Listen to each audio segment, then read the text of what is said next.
me, oh my gosh, this is that triangle. You know, there's explanation for everything that occurred in the Rendlesham Forest incident that doesn't involve aliens at all. It was completely silent. It comes right over our heads.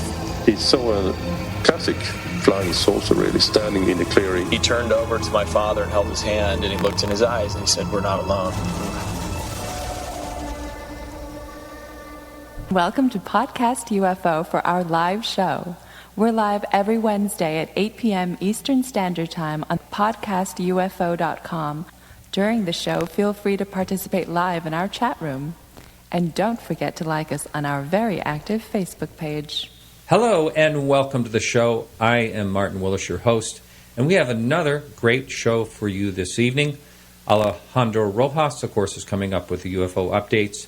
And our guest is the prolific author, Nick Redfern. He's going to be talking about his book, 365 Days of UFOs. I downloaded the book on Kindle and started reading it, and we'll go over that. It's a lot of fun. Big news. We are now live streaming on YouTube.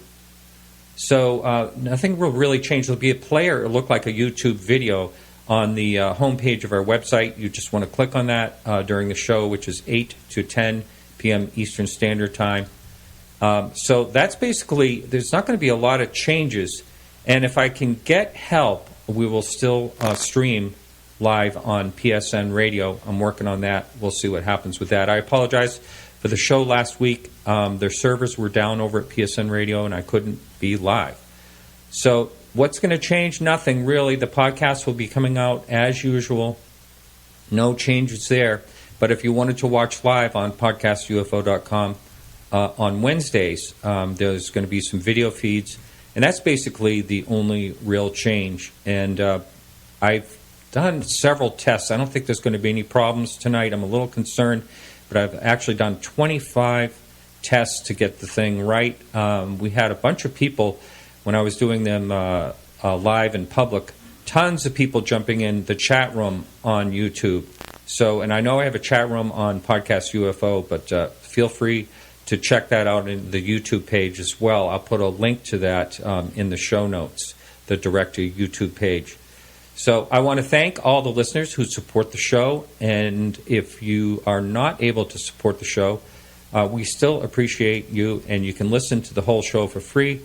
Of course, every Wednesday, as I mentioned, 8 to 10 p.m. Eastern Standard Time on podcastufo.com.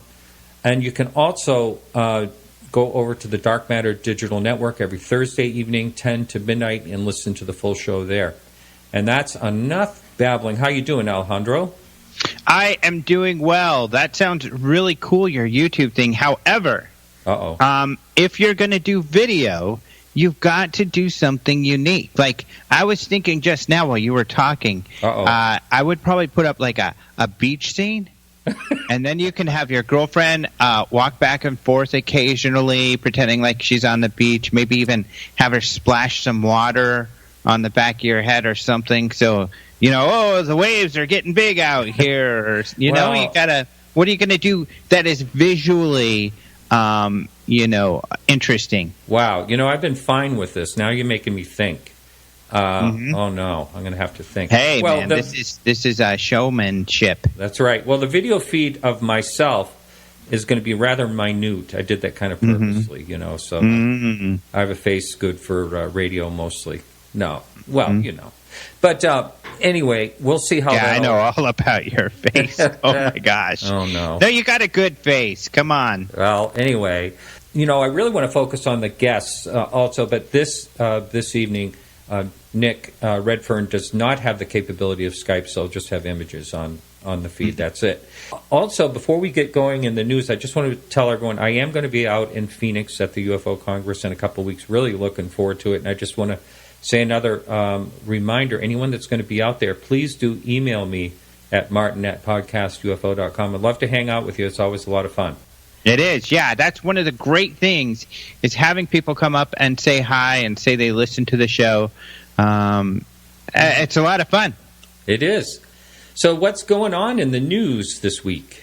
In the news. So, I should give your listeners a tip, too, that if you're going to the conference, if you want discount tickets. You're going to get a much cheaper price if you buy the tickets online at ufocongress.com. But those ticket sales end this weekend, so you've got to buy your tickets by Friday. And the date is the 27th, I think? I think Friday's the 27th, yeah. Yeah.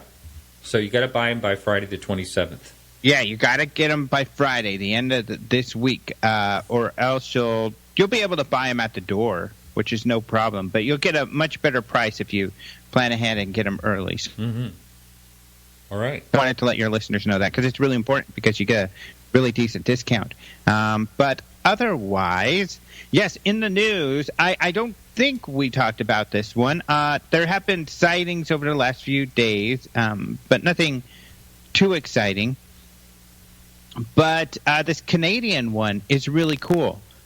This Canadian video, it's interesting, I think. We didn't talk about this. I don't believe. Oh, yeah. No. I don't think so. We did on my show, but not on yours before. Mm-hmm. So, yeah, this is a Canadian witness at a place called Etsy's Bridge. And he reported watching a stationary light that he said was emitting a growling noise and moved away very quickly. He heard this noise. He looked up. It was about 5:10 p.m. on December 23rd, just before Christmas there. And it seemed stationary, and then it moves to side, and then it moves off. And he caught some of this on video. Now, the object seems very far, quite a distance away. I suppose it's possible it's a drone, but this thing seemed to be in the air for quite a while. I don't know. I think he said he only saw it for a few minutes, but it's sitting up there, just sitting there before it starts moving. It's an interesting video. It is blinking, so who knows? It could be a drone, but it's pretty high up in the air, just kind of sitting there before it moves around, and at some distance, it seems. So, yeah, you took a look at that, right? Yeah. Now, what I don't recall is, you don't hear any of the noise, though, do you, in the video? I don't remember hearing the noise. No, you're right. Yeah, interesting. It sounds like that one's going to be a drone after all, but, you never know. Yeah, you never know. That one is kind of interesting. Oddities. Mm-hmm. Yeah. Otherwise, there is one from Georgia. I like covering these ones that have some visuals with them. So there are other sightings that we have, but that one has the video. This other one from Georgia, the witness kind of drew something out, and he says that he saw a craft, a tubular-shaped glowing white object being followed by a military helicopter. So this was at 7:22 p.m. on December 2nd, and this was in Cumming, Georgia. He said he was looking back over his house when he heard a faint chop, chop, chop of a helicopter. He saw the red light of the helicopter in the air, so that's what he saw first. But then he also noticed some object that was moving very, very fast. And he felt that this helicopter was chasing this object. He said it was tubular shaped. He felt it was only about 50 to 70 feet in front of the helicopter. And as it chased it along, so he felt, it couldn't have been a jet or a missile, but that's what he felt it kind of looked similar to. And he said the helicopter was like, He describes the helicopter as a extremely fast and powerful military-style chopper.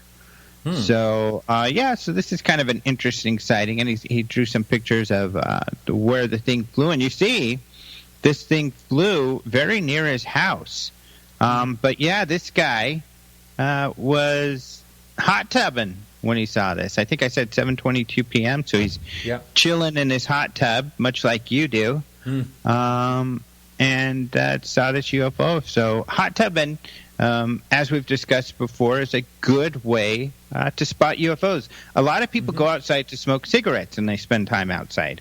That's right. But some people, like you, hot tub, and then you see strange things like you have. Yes, well, it's where I had my sighting, and in the hot tub, and it's and I was teased about that, like, oh, you must have been drunk or something like that. But that, you're right, you're just sitting there in the open sky, and this wasn't actually dark yet. This was only about like 8:30 or something in the evening, sort of dusk when I had my sighting. Which, by the way, I've told it a number of times, but just real quickly for the new listener, it was I was in Carmel Valley in California. Actually, I was working on Merv Griffin's appraisal.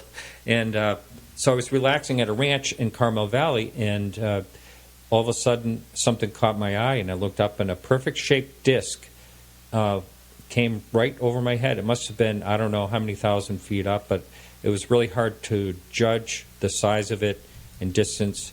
But no, the thing that shocked me the most about all of this was that there was absolutely no sound. It moved in a straight line, it stopped, and then it sort of went off at an angle toward Monterey.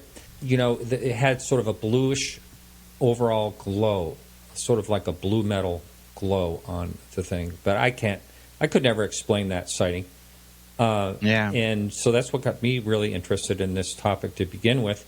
I got on the phone to the police department over in Monterey, and they just gave me, the woman dispatcher just gave me a really hard time, sarcastic, put me on hold for 15 minutes. I hung up. And so that was my sighting. That was my hot tub sighting. Not cool, dispatch lady. Not cool. Yeah, I know. And now, from what I understand, almost all police stations in this country have referrals to MUFON. Or other organizations, yeah. Mm-hmm. Yep, that's pretty cool. But they didn't say anything to me that time. Yeah, that's unfortunate. Well, interesting. Hot tubbing. So there's a hot tub story for you. The last story I haven't even written up on the website, but this is super exciting for me. But I was talking, Ben Hansen gave me a call, and he's doing a talk at the Congress about the presidential comments about UFOs, or in Hillary Clinton's case, or John Podesta, her campaign manager, the nominee's comments about UFOs. And he said, hey, I wanted to ask you about that WikiLeaks that you're in. And I was like, what? I'm in a WikiLeaks? He's like, yeah, you didn't even know this? So one of our stories is in a WikiLeaks. So the backstory is, and we've talked about this before, and I guess I just didn't read thoroughly through all of them, but there was some conversation between Hillary Clinton's campaign when she went on Jimmy Kimmel. So we know she was expecting the question and looking forward to it. Well, in one of these emails, one of the staffers, her staffers, sent an email, and we know this because this conversation was forwarded to John Podesta to keep him on the loop. And one of the staffers says, here's what I think we should talk about regarding UFOs with Jimmy Kimmel. And one of the ladies says, what are you talking about? Why would he want to talk about aliens? And so she replies, well, because John Podesta and Bill Clinton are really into UFOs. Here's some background on it. They give a Mother Jones story, a recent one, which was kind of a short story, a good one.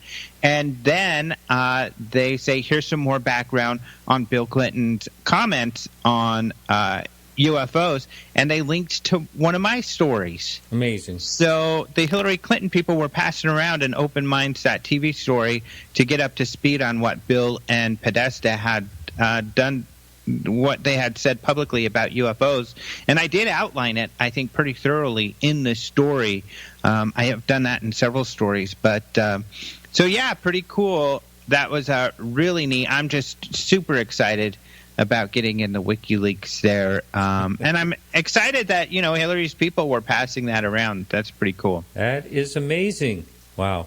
Good. Maybe that'll help me get Podesta. We all, of course, want to interview Podesta. How awesome would that be? So that would be really, really great. I would love to see that. All right. Thanks so much.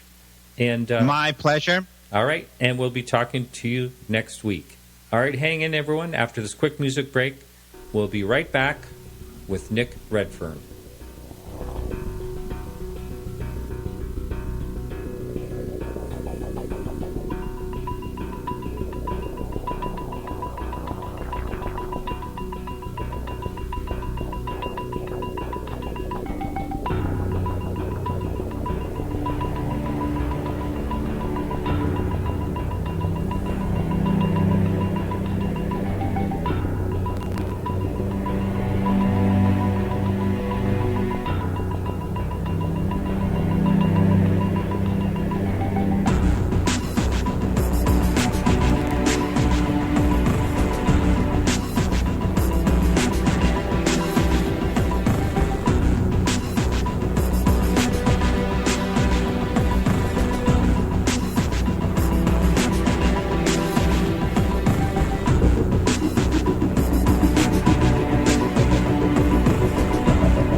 Hello, Nick. Oh, hey, Martin. I was just staying quiet in case you were going to do something. Good to hear you, Nick. I've been on pins and needles here with this new program, and so glad. So far, it seems like it's working. Oh, cool. Yes, and so thanks. I know you've been on the show before. Always a pleasure to have you on. And you've written another book. First of all, how many books have you written? I know we've talked about this before. I think it's 40. 40 altogether so far. And you're a very disciplined author. You have. You've told me how you've done this. You start at 8 o'clock in the morning. You take a lunch break and work. It's like a 9 to 5 job, and you're just dedicated to that. And I think that's something changed. Well, yeah. I mean, the reason I do that really is because I get up, have breakfast, and I sort of first hour 8 to 9 or thereabouts. I sort of answer emails and do a few Facebook posts and whatever. But the reason I like to do that sort of work in 9 to 5, Monday to Friday, is because for me it's important to have a good, fun social life as well. So I take off evenings and I take off all weekends, and then I get back to it again Monday morning, and not that I consider it just a job. You have to have that passion for it as well. But for me, I like to sort of do the work and then stop and just, kick back and do whatever I want to do at night and weekends. And that way I don't get burned out. It's, I was doing it 24/7, surfing the net at 3 a.m. for the latest on Roswell or whatever. I would get burned out. So that, but everybody's kind of different. I have friends who get inspired right through the night, and everybody's a bit different, I guess. Right. So this book, what was your thoughts? How did you get the idea of writing this book in the beginning? Well, whenever you're sort of looking to do a new book, you want to be able to give the reader something new. I always try and put myself in the place of the reader, because I'm not just a writer of books, I read books as well. And you want to be able to read something that's got new material and perhaps present it in a different way. And I was speaking to my agent and publisher, Lisa Hagen, what books we could do for the future.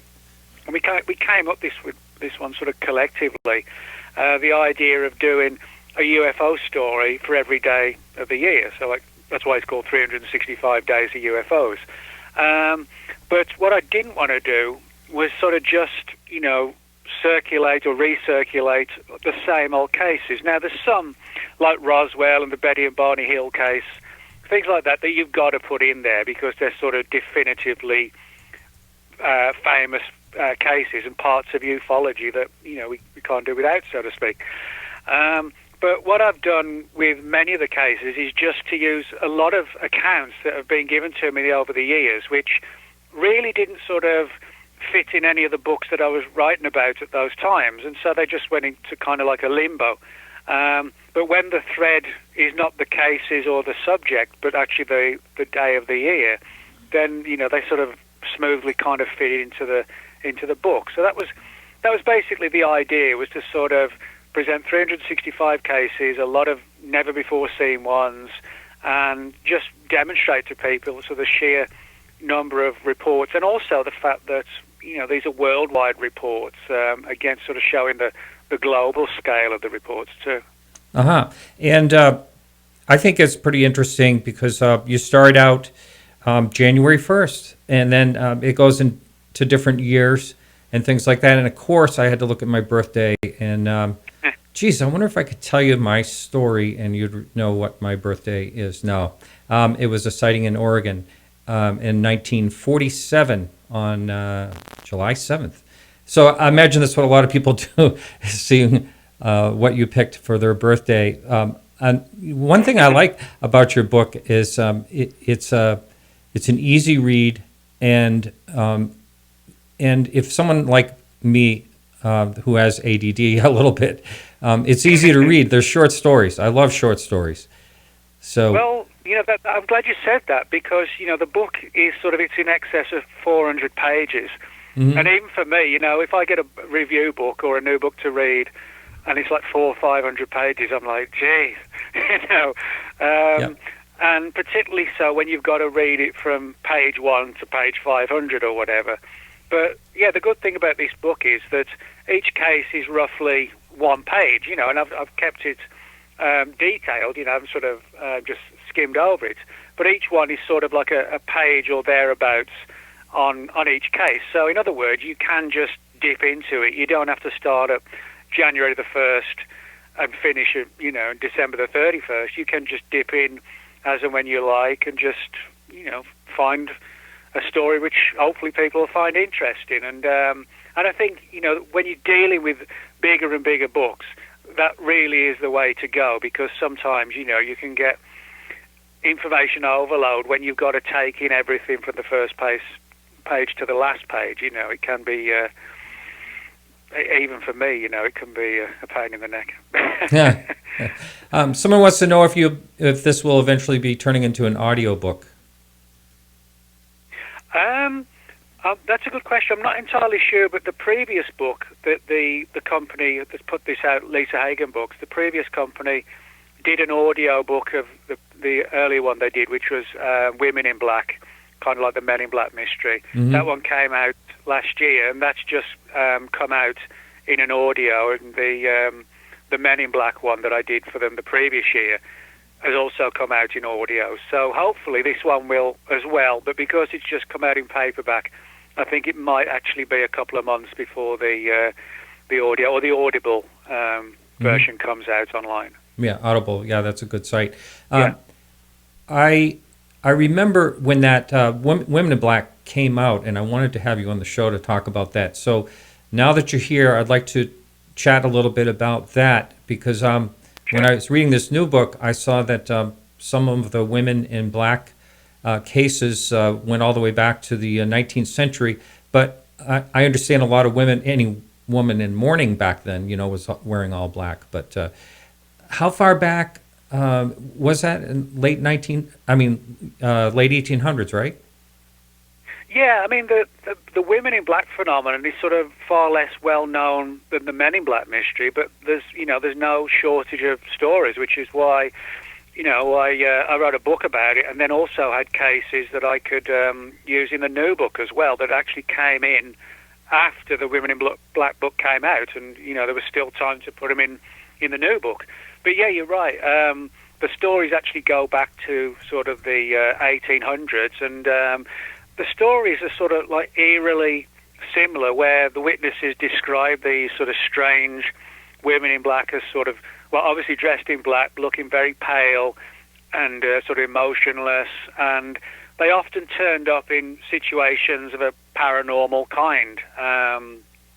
For example, in Wales in 1909, just at the start of the 20th century, there was a wave of UFO activity in North Wales and South Wales in a number of villages. Now, the terms UFO and flying saucer weren't created back then, but people reported seeing these strange balls of light flitting through the villages.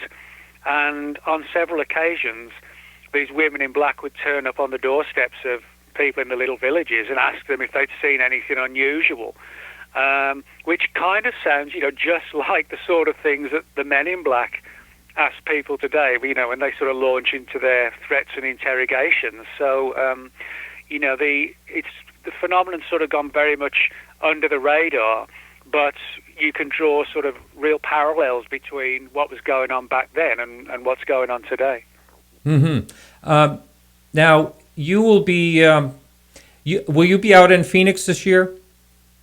No, well, not this year. No, yeah. I went last year, and right. I understand they want to sort of mix it up so you don't get the same faces all the time. But I've got quite a few conferences coming up this year. So. I bet you do. You're pretty popular. You go all over the place, and it seems like whenever I turn on a show in this venue, you're on it.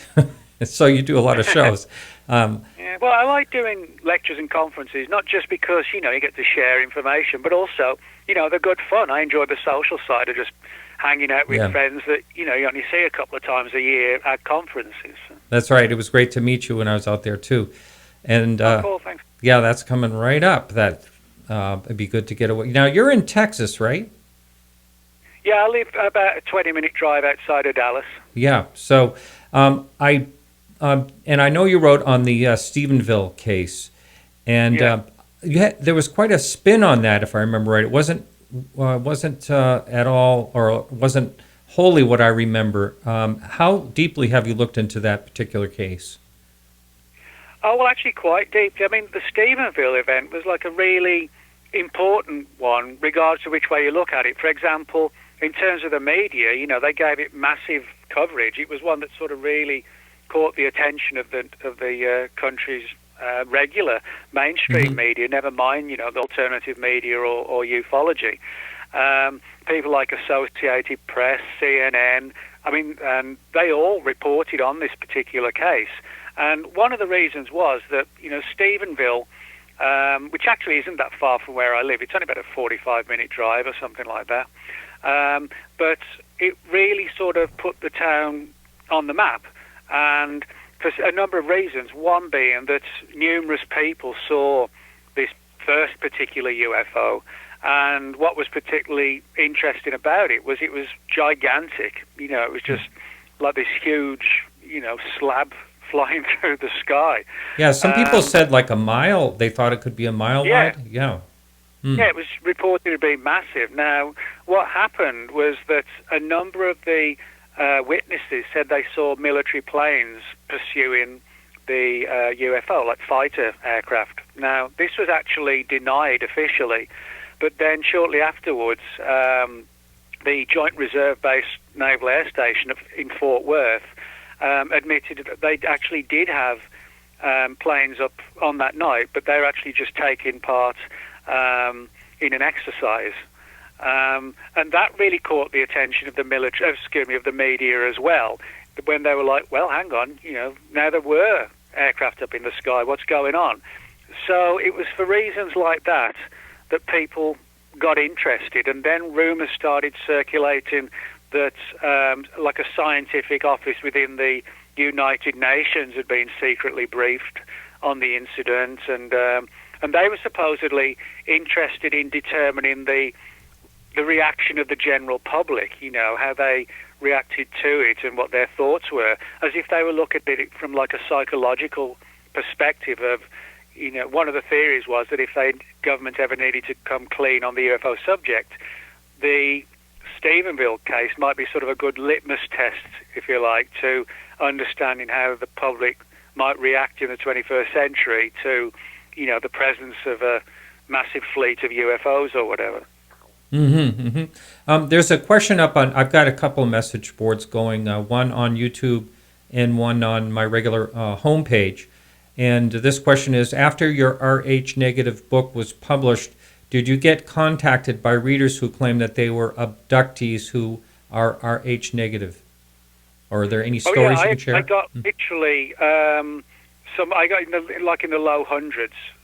Really? Wow. Funnily enough, most of the reports actually came through to my through Facebook message, and of the people who came forward, I would say, as I said, low hundreds were the number of people who contacted me, and the vast majority of those were people who were RH negative and had sort of profound UFO encounters, like abductions or contact cases or landings and things like that.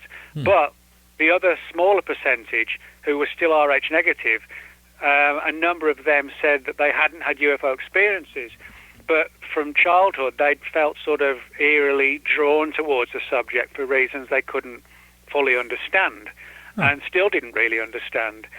So, that to me was interesting because for a couple of reasons.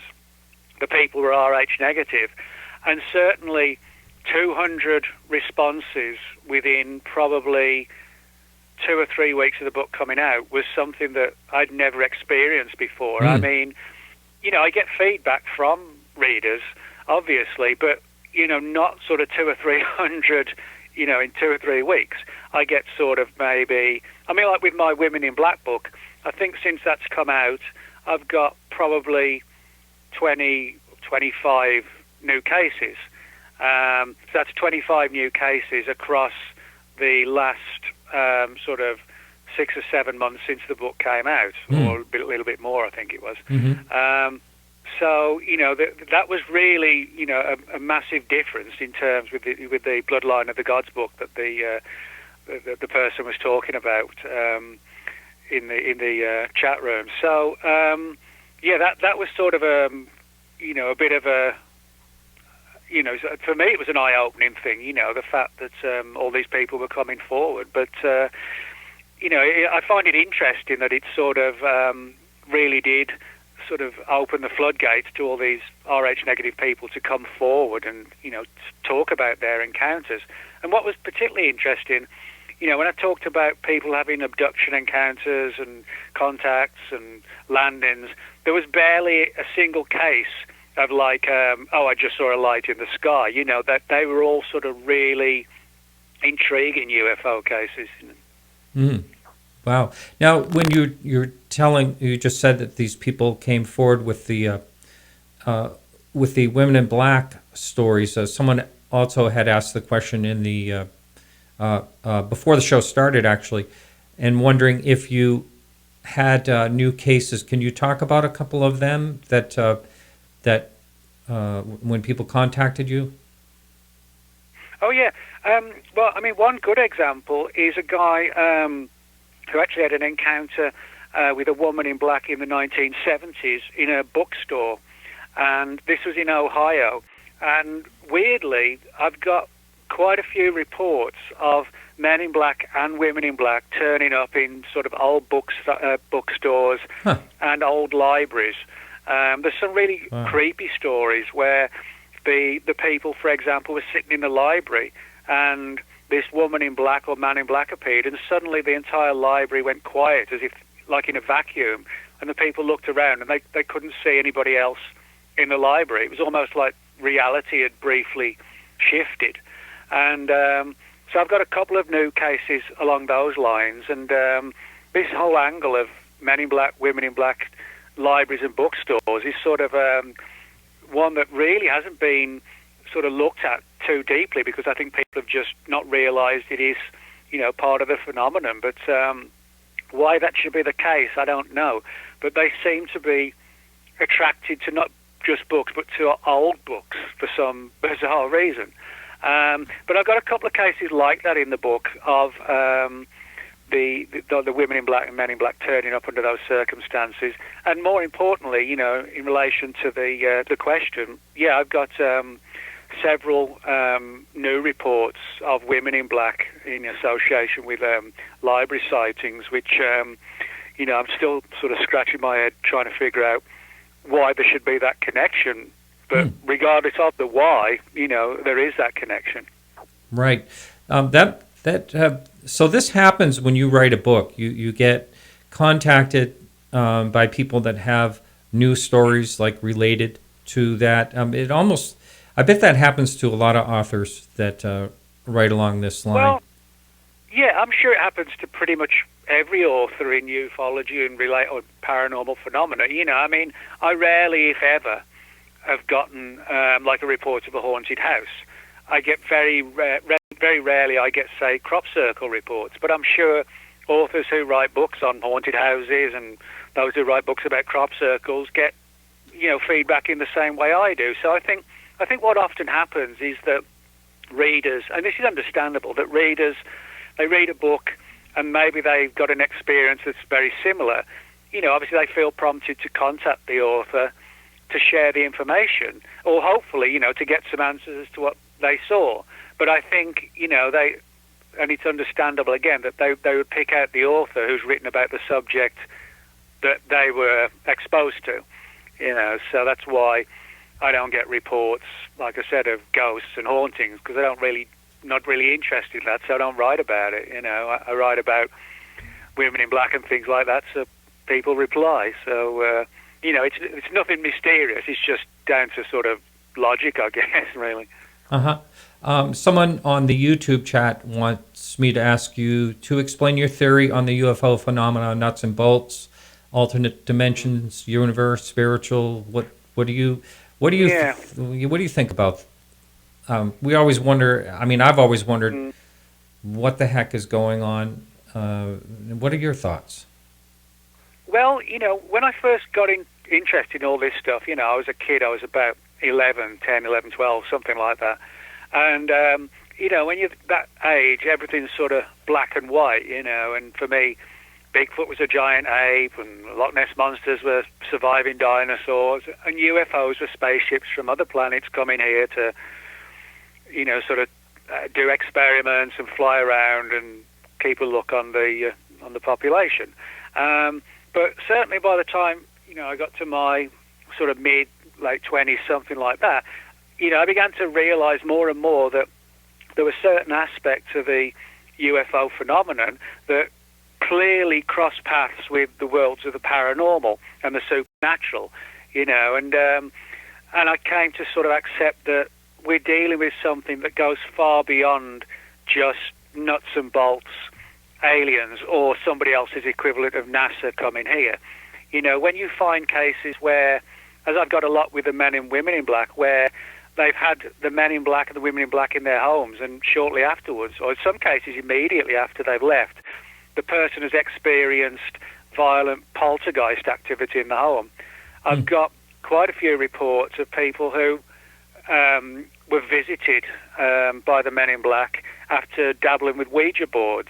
Now, none of that can kind of be explained just by, somebody coming to the Earth in metal spaceships. It sort of suggests, that these phenomena are also somehow interlinked. So certainly since my late 20s, early 30s, while I don't rule out an extraterrestrial origin, and I think it's quite possible, I'm sort of more inclined to think these things could be probably more coexisting with us, multidimensional, and that the world of the paranormal, as we call it, or supernatural, is somehow tied in with all this as well. I remember in your reading one of the stories in your new book about, let's see, it was a chupacabra went into or out of one of the crafts that landed, right? Yeah, I mean, I've been to Puerto Rico on many occasions looking for the original chupacabra, which was reported first in Puerto Rico in 1995. And between 2004 and the most recent time I went to Puerto Rico, 2014, as I said, I've been there many times looking into accounts of chupacabra. And, a lot of the reports are just where people have seen these creatures, or, they're farmers whose animals were attacked by them, or in some cases veterinarians and police officers who were involved in either recovering, farm animals killed by these creatures allegedly, and then, being autopsied and so on. But every now and again, a really weird story would surface where, for example, someone would see a chupacabra in the same location, the same time frame as a UFO. And yeah, there's one case in the book where a woman saw this chupacabra, which was described as like a walking on two legs. It was sort of like, imagine like a chimpanzee, but hairless and with a row of spikes down its head and neck, but the same kind of speed, build, and stance of a chimpanzee, which can be quite violent animals, if you confront them. And that's how it was described. But instead of just sort of racing off into the El Yunque rainforest, it actually sort of charged aboard this UFO, which shot into the sky. Now, Puerto Rico does have a long history of UFO activity, and regardless of what people think of the situation, the fact is that where a lot of the chupacabra sightings have been made, there have been a lot of UFO activity, such as in the El Yunque rainforest, which is this huge rainforest that dominates Puerto Rico. So although these stories are controversial, when you sit down with people and you hear these accounts, and they look you in the eye and just, they just want answers as well as we do. I have to say they come across as very credible people, just wanting to know what it was they saw. Well, here's we also get some questions on our forum here, and here's one here. Out of all your research that you've done over the years, if you had to pick one case to try and influence skeptics in the scientific community that we are being visited, which case would you choose that you feel would be the most compelling? Well, that's actually a really good one. I'm not so much biased, but I think for me, I would say the Rendlesham Forest case. Mm-hmm. Not just because I'm from England, but because living in England at the time it happened. I mean, I was only a kid then in 1980, so I wasn't researching then or anything. But because the UK is such a small country, you know, the story really, when it was released or surfaced, you know, everybody in the country heard it, whether they were interested in UFOs or not. And so when I got involved in the case and investigating it, you know, I came to realize that this wasn't an event which occurred in December 1980 in woods just outside a military base on the east coast of England. This wasn't just a case involving, you know, 2 or 3 witnesses, but, you know, you had dozens of military personnel out in the woods seeing this object that was described as like a triangle, pyramid-shaped type object. There were reports of strange creatures seen in the woods, missing time, interrogations by military intelligence, denials by the government. And, you know, when you put all of this together, for me at least, you know, Rendlesham is one of the standout ones. Now, you know, the same could be said about Roswell, but the reason why I sort of lean more towards Rendlesham is because, you know, Roswell this year is 70 years old. So, in other words, there's really nobody left now that we can speak to continue the investigation. We've kind of almost hit a brick wall. Now, with Rendlesham, a lot of the guys, when this happened in 1980, they were only sort of like 19 or 20. So they're only in the mid-50s now, you know. So we've got another potential 25 years, you know, before these guys get up high in age. You know, another 25 years to continue speaking with all the original witnesses. And so that's why I think it's important, because we can still continue to investigate that case with the witnesses. Roswell, it's becoming tougher and tougher to do that when pretty much everybody's gone. I mean, if you think about it, if you had a guard out at the Roswell crash site in 1947 and they were 20, they'd be 90 now. That's how long ago Roswell was, when you think about it like that. So when everybody's gone in relation to Roswell, yes, it's an important case, but how do we take it further? And I think that's the problem with Roswell.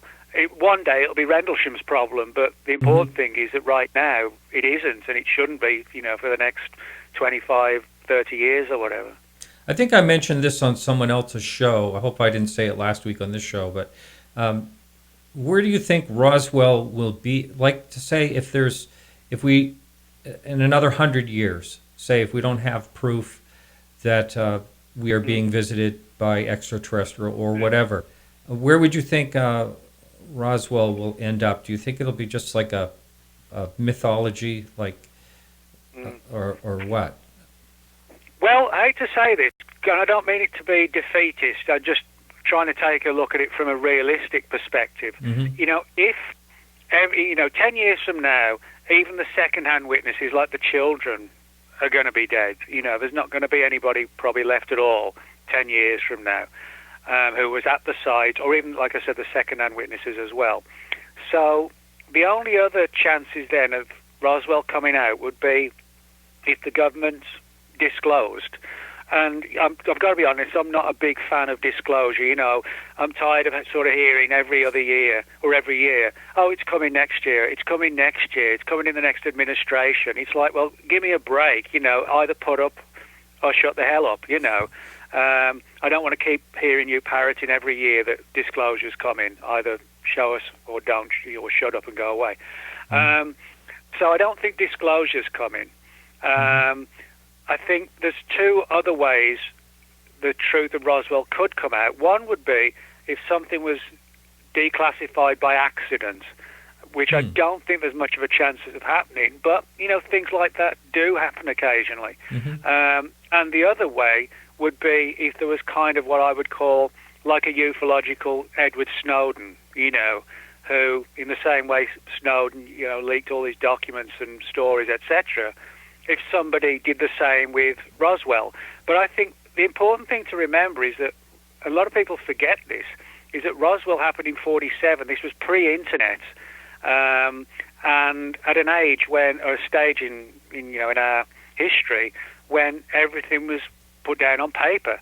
It may well be that the reason why the Roswell secret is so well kept is because what is being hidden is not masses of computer files that the government has to worry about somebody hacking into. It could just be filing cabinets upon filing cabinets of all the old files from the 40s and the 50s on Roswell, which no one has to worry about because they're protected and guarded. And how do you hack a piece of paper? Well, you don't.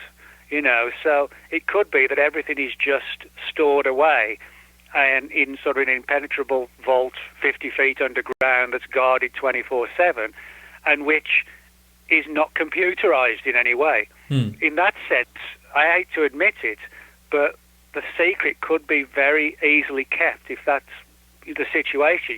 Imagine hypothetically there's this bunker underground, say 200 feet by 200 feet, and it contains all the files that were put together years ago trying to figure out what was going on and autopsy reports, but it's all in paper form because, that's when everything went down. And let's say the wreckage is stored there and the bodies are preserved in, cryogenically in tanks. That could actually be well hidden forever. So the possibility is that, 100 years from now, 50 years from now, Roswell could be like an American version of Britain's Jack the Ripper, where you've got this old mystery filled with lots of intrigue, lots of characters and witnesses, and numerous different theories, but it's so long ago that it's in that stage where no matter what people say, no matter what new theories come along or data, you can never prove it because it's so long ago and the evidence, we don't have it, So. Right. I think there was just something last year on Jack the Ripper, like they think they have it solved finally, but that's probably just another turn in the road. On the YouTube chat room, someone wants to know, what part of ufology would you prefer just go away? Is there a subject in the field that you can't get behind and you think is rubbish? You can say no on that one. English person using the word rubbish. Could be. That's a really good question. I don't know, really. I mean, I think, to a degree, most aspects of the UFO phenomenon have validity to them. It's just a matter of finding evidence, I don't know if there's any that I wish would go away, but there are certainly some that I'm more interested in and less interested in others. I mean, for example, stuff like the men in black and the women in black, all that kind of stuff, like the black-eyed children and, the shadow people, all that sort of stuff really interests me. And Roswell interests me a lot as well, and I'm very interested as well in the contactee movements of the 1950s. But, sort of, one of the things that really doesn't interest me, and not because I don't believe it's not a valid phenomenon, I think it is, it's the reports of, like, the black flying triangles. To me, I mean, it's an interesting phenomenon in the sense that they're flying around, and there's a lot of debate as to what they are. Are they military craft? Are they alien spacecraft? But, when you read report after report of another flying triangle, I'm kind of like, okay, we know it's a real phenomenon. We've got statistical reports going back, a couple of decades. I don't need to read any more reports of a black triangle. What I need is, let's take it to the next step. Let's try and find out what they are, where they're coming from, and make that the thrust of it. So I think sometimes ufology relies on, the number of reports as being the credible part of the story. The more reports, that adds to our credibility. Well, no, it actually doesn't. What adds to our credibility is solving the phenomenon. So I think, it's good to have a lot of reports and statistics and things like that, but there's a point where we have enough material to make a case. The next step is to find out what is at the heart of that case. Yes. When I've talked to skeptics, I've had a few on the show in the past, and I've asked them a question: what type of proof would you actually need? And the answers I get are always the same. Physical evidence, something they can research and hold in their hands, type of thing. I remember Seth Shostak from SETI said he would need a wing in the Smithsonian with UFO parts in it before he'd believe in it.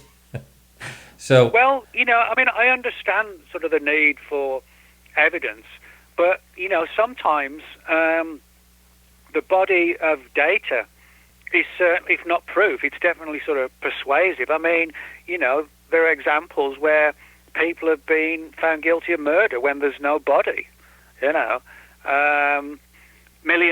Billions of people, not millions, billions of people, believe in a God, and I'm sort of open-minded on the whole phenomenon of that as to what, the situation really is.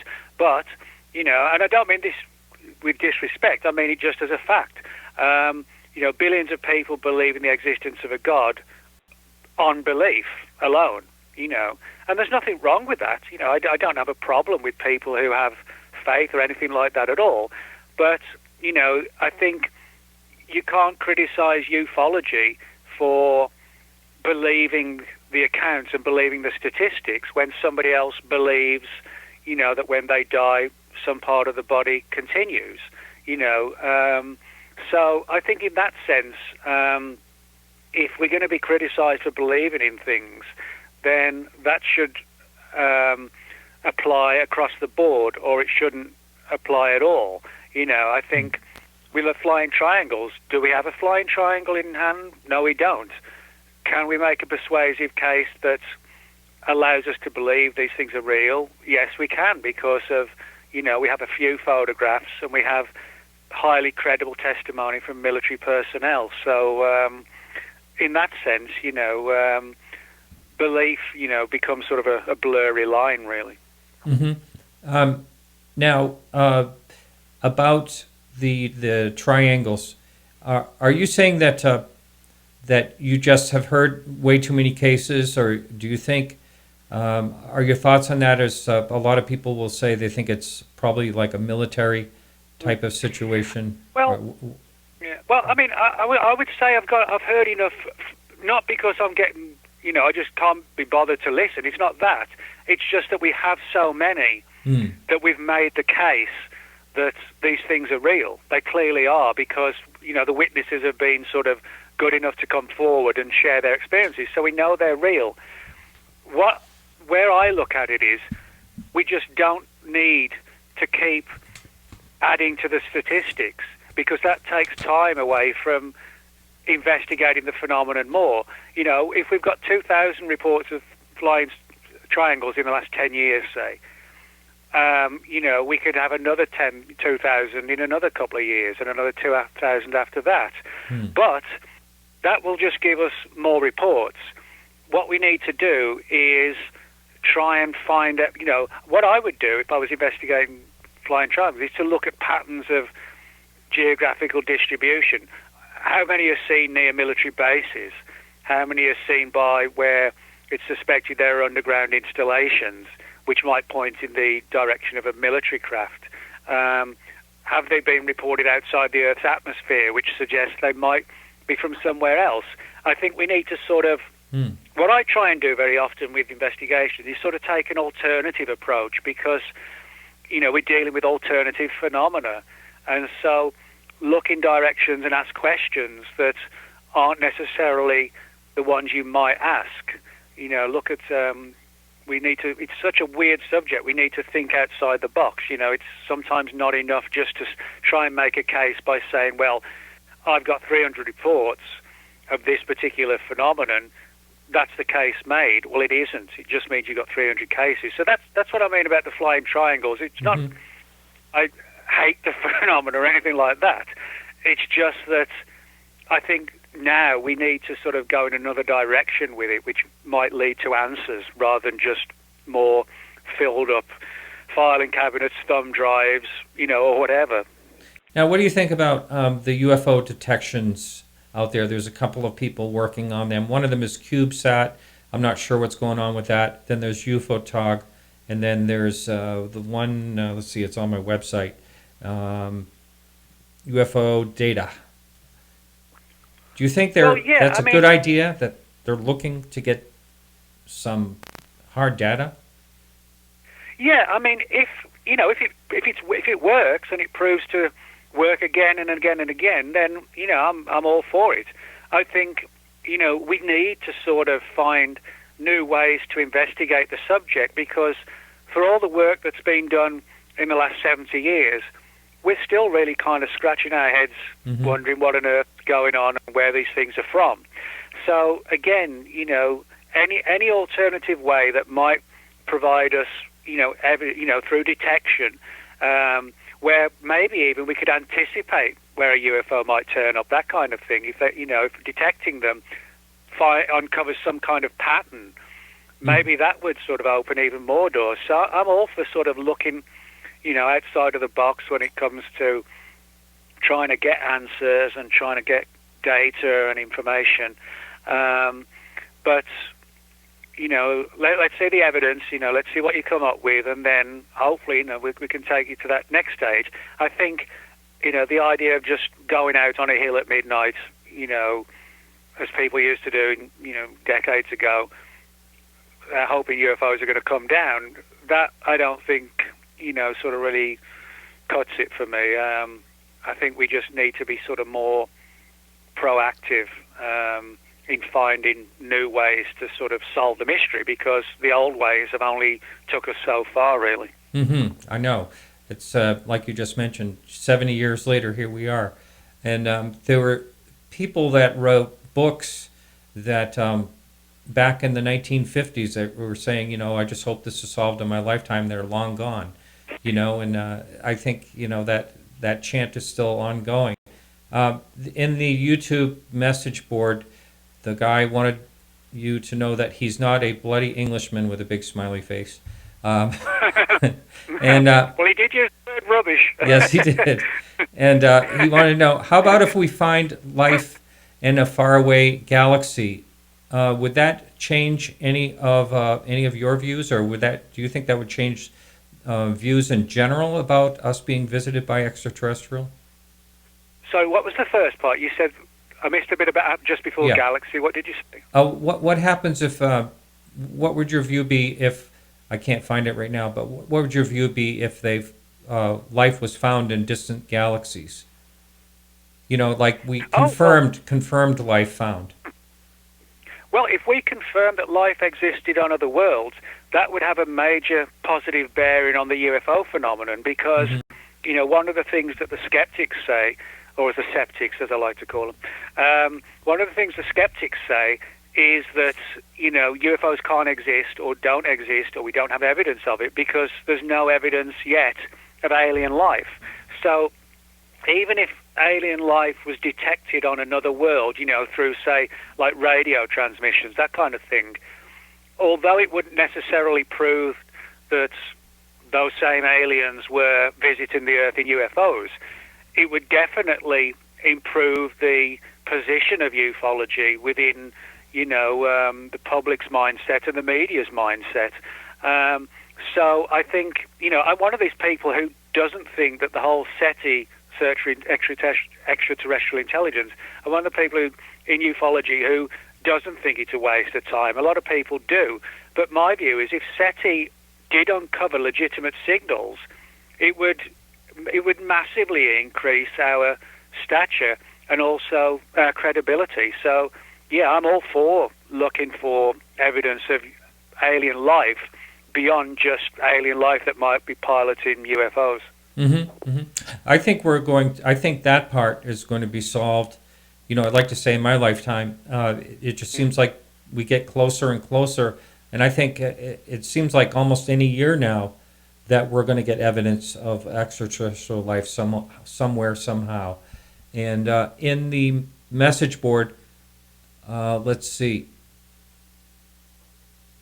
I think there's a typo there. I think, have you looked into a book dedicated to the many of the cases of planes snatched from the skyline, like in Australia and stuff like that? Is there enough of those? I've written a little bit about that, but one guy who wrote a lot about this is Frank Fascino. I forget what his book was called now, but he wrote one on the Flatwoods Monster of 1952, and he wrote a follow-up book which actually sort of chronicled a lot of dozens and dozens of really weird cases of military aircraft crashing while chasing UFOs, and some which just completely vanished. So, Frank did a really good sort of definitive book on that subject. So, I would recommend people read that book. As I said, it's Frank Fascino, but I forget the title of his book now, other than the Flatwoods Monster one. But yeah, I mean, that's like a perfect book to dig into if you want to find out about missing aircraft, crashed aircraft in relation to UFOs, sort of UFO aircraft dogfights, that kind of thing. I'm having I've lost his name right now. Leo, I want to say, from NARCAP is going to be on, and so I'm really excited about that. To talk about pilot cases. That's coming up on February 8th, I believe it is. Let's see, another question here.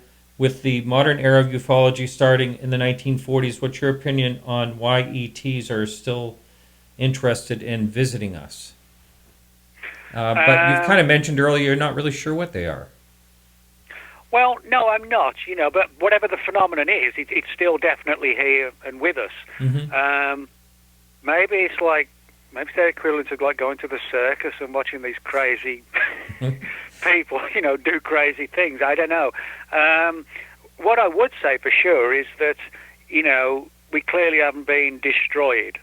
But then again, I don't see a great deal that's been done to help us, unless it's been done in sort of an obscure, behind-the-scenes way, which is not impossible at all.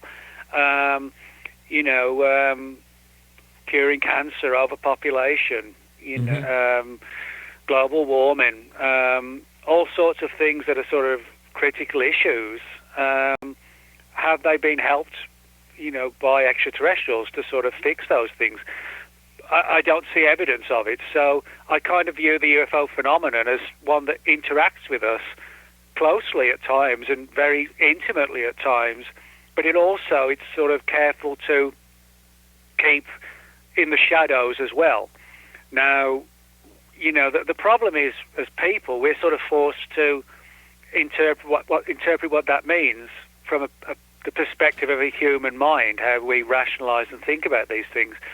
Maybe they have goals and agendas which we don't even really understand properly. In the same way that, if you've got like a pet dog, dogs are really intelligent and, they know hundreds of words you can teach them. But there are some things you'll never be able to get across to them. It doesn't mean your dog's stupid. It isn't. It's the exact opposite. But there is a limit on what it can understand and interpret. The dog knows when you go to work in the morning, that you're going to come back later, but it has no concept of where you go or why. And maybe that's kind of like with us. We're not in a mindset that has an understanding of what they do and why. We can only sort of apply it from our perspective, which might be totally, ironically, alien, to them. Yeah. Really good point there. There was someone on the message board that noted the book you were trying to remember was called Shoot Them Down by Frank Fascino. He's been on the show before. He's a good guy. And someone wants to know, who is your favorite author for books in the UFO field, besides yourself? Well, I would have to sort of lump UFO with the paranormal, because I would say John Keel. John Keel was when I was like a kid, like I said, 10, 11, 12, something like that, I started reading books by John Keel and Brad Steiger, Frank Edwards. This would have been sort of late 70s. And that got me interested in the subject. And I like Keel's stuff for a couple of reasons. One, his writing wasn't sort of bland. It wasn't sort of, Mr. Jones saw a UFO, it was silver. He wrote in a really atmospheric way. And I like that. I think, if you're going to tell a story, it's not enough just to sort of relate the facts. You've got to make it readable and eye-catching, hopefully, for the reader. So I like that. But I also like the fact that Keel didn't really care what his peers thought of him. And I kind of go, that approach as well. I do what I do. I write what I write. And if people like it, that's fine. And if they don't, well, that's how it goes. I'm not going to lose sleep over it. And Keel, very bravely in the 60s and 70s, when, the whole nuts and bolts angle was the dominating one in ufology. You had people like Donald Kehoe, Leonard Stringfield, all the people who were sort of at the forefront, NICAP, at the forefront of promoting the ET theory. Keel was making sort of parallels between ufology and the supernatural and the occult, even demonology and things like that. And he was kind of a bit of a maverick. And so, those are the reasons why I like Keel's books, because he didn't just go with the flow for the sake of it. He actually asked the awkward questions that a lot of researchers didn't want to touch, because it took them out of their straightforward belief system of nuts and bolts aliens, and they just didn't want to deal with these sort of rogue cases that Keel really sort of, got his teeth into. Right. Another question: out of all the books that you have authored, what's the one you're most proud of?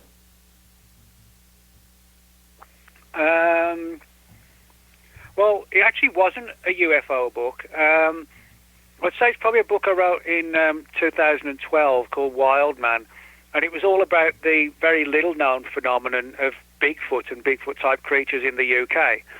A lot of these reports from like the mountains and forests of Scotland and Wales, and also a number from England as well. And I was sort of pleased to be able to do that book, because it's a subject I've had a long interest in for years, and finally in 2012 I was able to get around and write a full-length book on the subject. So I would say that one, because it was the one I always wanted to do, and finally got around to it. I know when we very first spoke, I think the first time I had you on this show, you were saying the crypto field is the one you're most interested in. Are you, if that's true today, are you writing anything on that soon? Yeah, I actually had a book come out just a couple of months ago on the Loch Ness Monster, which took like a different approach and looked at all the really sort of weird supernatural stuff surrounding the story of the Loch Ness Monster, or monsters. For example, there have been a lot of UFO sightings over Loch Ness. There have been Men in Black reports. The famous occultist Aleister Crowley had a house at Loch Ness called Boleskine House, where he tried to summon up supernatural entities that some people believe sort of opened a door to allow these monsters through. In other words, that they're not sort of just surviving relics from the Jurassic era or whatever, but are something much stranger. So that was the theme of that one. But cryptozoology is my main interest, UFOs being next. Mainly for a couple of reasons. It just appeals to me more. But the other one is that I enjoy sort of going on expeditions and road trips. It's fun. It can be exciting, and the sort of the adrenaline rush of maybe we're going to find something. For all the book writing I do, I actually enjoy hitting the road, and getting into the woods or the forest or the jungles, the mountains, and just, sort of looking for these things. It's fun to do. It's stimulating, and at the end of the day, maybe one of the days, we'll catch a Bigfoot or a Yeti or a Chupacabra. I know it's so interesting when you really think about it. The UFOs, anything paranormal, ghosts, cryptology, any of the so-called the Bigfoot, Yeti, and all that. No hard evidence. Now, I know Dr. Melba Ketchum, who I've actually spoke with, a very nice lady, claims she has the closest thing to evidence, and that is DNA that can't be explained, basically. But there's just no hard evidence. I'm not sure what I think about that in particular. But well, I mean, one of the theories, it's one of the ones that I kind of go with, is I actually don't think that a lot of these so-called cryptids, as they're known, like Bigfoot, the Yeti, Loch Ness Monster, the Chupacabra, I'm not entirely sure that they're just what we would call unknown animals. There's a lot of very weird stuff in relation to Bigfoot where people have seen these creatures and supposedly they've sort of vanished in a flash of light, or they've just sort of in an instant winked out of existence. The reports of people seeing Bigfoot in the woods, and it's surrounded by like these small glittering balls of light, like almost like some sort of weird energy. As I said, there's a lot of strange stuff with UFO activity. With paranormal activity at Loch Ness. That goes far beyond just the reports of the Loch Ness Monster. And that's the same with, a number of lake monster stories in the US. People have tried to photograph these things and the cameras have jammed, or the pictures have come out fogged. And this has happened on far more than just a couple of random occasions. So I think we could be dealing with, as John Keel felt, that these animals, the reason we don't catch them, the reason why they're so elusive, and why Bigfoot, which is like this 7 to 8 foot tall ape in a country so densely packed and as the United States, we can't even catch one, which sounds totally unlikely. It may be because, as John Keel felt, that they're actually only temporarily in our reality. Maybe they sort of flit in and out of other realities, and they're just temporary visitors, and then that's the reason we may not catch them, because for the most part they're not here. And now, of course, a lot of regular cryptozoologists, they sort of really shake their heads and roll their eyes when you start bringing the paranormal and multi-dimensions into cryptozoology. But I always tell people that the most important people in these fields, and everything I do, it's not the authors or the TV hosts or whatever, it's the witnesses, because without the witnesses, we don't have anything. And the fact is, there are a lot of witness reports of a lot of really weird stuff in relation to Bigfoot. And, for certain researchers to ignore those reports because they don't fit in well with their theories, they're basically self-censoring themselves, instead of being completely open-minded.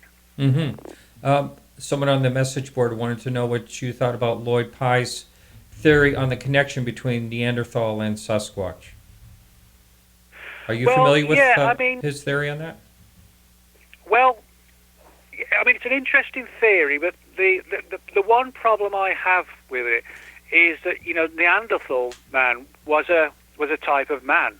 They looked obviously significantly different to us, but they looked like a primitive human, whereas Bigfoot is almost exclusively described as looking far more ape-like, and so unless an argument can be made that over, thousands and thousands of years, if they'd survived extinction, they might have evolved more, I'm not sure that's a valid case. In saying that, you look at Bigfoot in the United States, it does look more ape-like.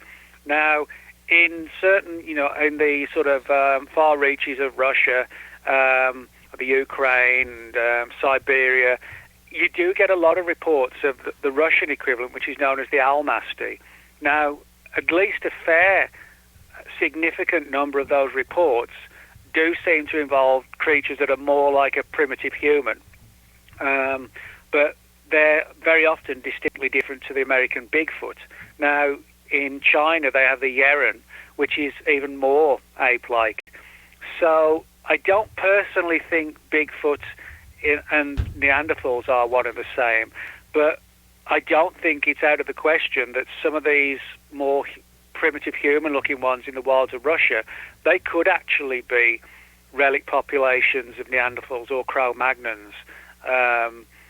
So, there could actually be more than one answer to whatever these sort of hairy humanoid creatures are. It doesn't necessarily all have to be Bigfoot winking out of existence. Some could actually be just pockets of primitive humans that, against all the odds, have survived, Wow. Yeah, interesting.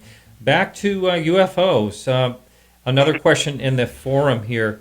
Someone wanted to know, have you come across any UFO cases that seem to have the ability to temporarily camouflage themselves as to look more like the conventional aircraft? I haven't heard that myself. Well, I haven't heard it with aircraft, but I actually have, quite a few reports, and I think there's a couple in the 365 days, where people have seen UFOs transform into what we call like black helicopters, and also vice versa, the black helicopters have transformed into UFOs. Now, if you look up UFOs and black helicopters, you'll find a ton of stories where these black helicopters and unmarked helicopters often turn up in abduction cases. Someone's abducted, and then the next night there's this black helicopter hovering over the home, and people assume it's some sort of covert arm of the military that monitors abductees, and they're the monitoring this person and another person. And they also turn up in cattle mutilations, where people have seen animals mutilated, and then a helicopter's flying over. But in a lot of these cases, the one weird factor is that the helicopters are flying completely silently. Now, there have been for years rumours of the military having perfected silent helicopters, but it hasn't been, fully proved. So maybe some fall into that category. But there are some really weird cases that kind of fall into what you call just mentioned, and that's in relation to how people have seen these black helicopters sort of suddenly shrink into a ball of light which shoots off at high speed, or the ball of light hovers in the sky and then suddenly it's replaced by a black helicopter, which has given rise to the theory in some quarters that these craft are either literally physically literally physically transforming themselves, or more likely that they are sort of projecting like a holographic image sort of over the top of the real craft, so we just see like almost like the projection behind which is the real craft. So that's about the closest I can think of, where you've got this sort of situation of either they're literally changing shape, or they're projecting something in front of the craft to make you think you're seeing something that you're actually not. Wow. Yeah, I know they're working on a technology of helicopter rotors that are like sound canceling, and I think we will see that if it's not out already. But it's hard to know. A lot of times we just don't know what's out there. Well, the thing is, if you look back at the stealth bomber and the stealth fighter when they were unveiled in the late 80s, we know now that the prototypes of the stealth fighter were flying in 75, like 13 years before it was rolled out of the hangar. So it wouldn't surprise me if there were silent helicopters now, which we might not be told about till 2030 or something. That happens a lot, where things are kept on the secret list because, you don't want your enemy to find out what you've got. So until you actually need it in a warfare situation, you keep it under wraps, or you fly it around and see, how it works and whether people see it or pick up on it, or hopefully from their perspective they don't see it. Now, this question here, it says, does your book mention the Battle of Los Angeles, and what can you tell us about that event? But I also want to say that I know David Marler is working on that, the same one that worked on the triangles. So he's going to do a presentation on that. Oh, cool. Well, I actually do have the Battle of Los Angeles in the book. Now, for people who aren't aware of it, when the Second World War broke out in 1939, the war was going on in Europe, and then when Pearl Harbor got attacked in December 41, America entered the war. Now, of course, like everywhere, there was a great deal of concern about the war and what was going to happen, and a lot of war nerves as well, and people looking to the skies and so on. And what's particularly interesting is that in December 1941, you had this strange situation where unknown objects were seen flying across the skies of Los Angeles, and nobody knew what they were. The first thought was, or the worst case scenario was that, it was the Japanese. But that was pretty much, if not completely, ruled out by the fact that there was no sort of attempt, if you like, to drop bombs or to attack the city or anything like that at all. It really was just a situation where, the lights were seen, these objects were seen, they were lit up by floodlights. There were attempts to shoot them down, with ground-to-surface cannons, that kind of thing, and none of it worked. Now, I talk about in the book, for example, how a number of files have now been declassified through the terms of the Freedom of Information Act that actually talk about these particular experiences and how, for example, the military was chronicling all this, and the files and the data was going to the White House and military intelligence, trying to figure out what on earth was going on, and nobody really could solve it. It was just one of these mysteries that, like a lot of UFO cases, sort of came and went, really. Right. Let's see. Have you ever come across any stories where people are talking about they've claimed to have seen, alien bodies? That's another form. Oh, yeah. Of question. I mean, there's a lot of reports like this. You can find them pretty much all over the world, not just in the United States, but certainly, the more credible ones have surfaced from the U.S., and particularly from places like Wright-Patterson Air Force Base in Dayton, Ohio, which has been, for many years, was involved in the UFO phenomenon from the perspective of looking at things, for UFOs in the sky, things like that. And you have Project Blue Book based there, even though Blue Book was a relatively sort of low-level data collection operation. However, there have long been rumors that at Wright-Patterson, there are these sort of underground bunker-type situations that I sort of, mentioned before, and places where military personnel have allegedly seen alien bodies sort of stored in either sort of cryogenic chambers, in a like a frozen form, or almost sort of like pickled in huge tanks of liquid. And they're typically described as, as the sort of classic grey alien, sort of small bodies and large heads. And in some cases, they're in perfect condition. In other cases, the witnesses said they were sort of pulverized as if they'd been, in a huge accident or something like that. In other cases, people claim to have seen like body parts, rather than a complete body. So in that sense, we're sort of looking at stories that actually, when you put them all together, have a lot of similarities, which is an important point when it comes to validating these cases. It actually presents things from the perspective of, hey, this person said this, that person said that, they both worked at the same base, Wright-Patterson, in the same time frame.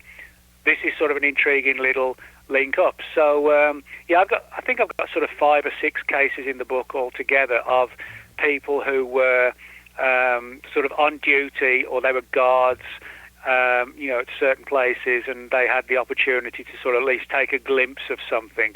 And there's one interesting case in the book where one of the military guys was exposed to these bodies in these tanks for no real reason at all. We couldn't fathom it out, unless, as he suspected, it was either a test of his loyalty, if he stayed quiet, or maybe somebody on the inside was hoping he would get the story out to see what the public reaction was in relation to all this. Would people panic? Would they would they accept it? Would they think it was nonsense? And I think that does sometimes happen, that legitimate stories are put out there just to see, what the current sort of stance and opinion is of, of the people. How are they going to, respond to all this, and what would they do if we told them, that kind of thing. So. Right.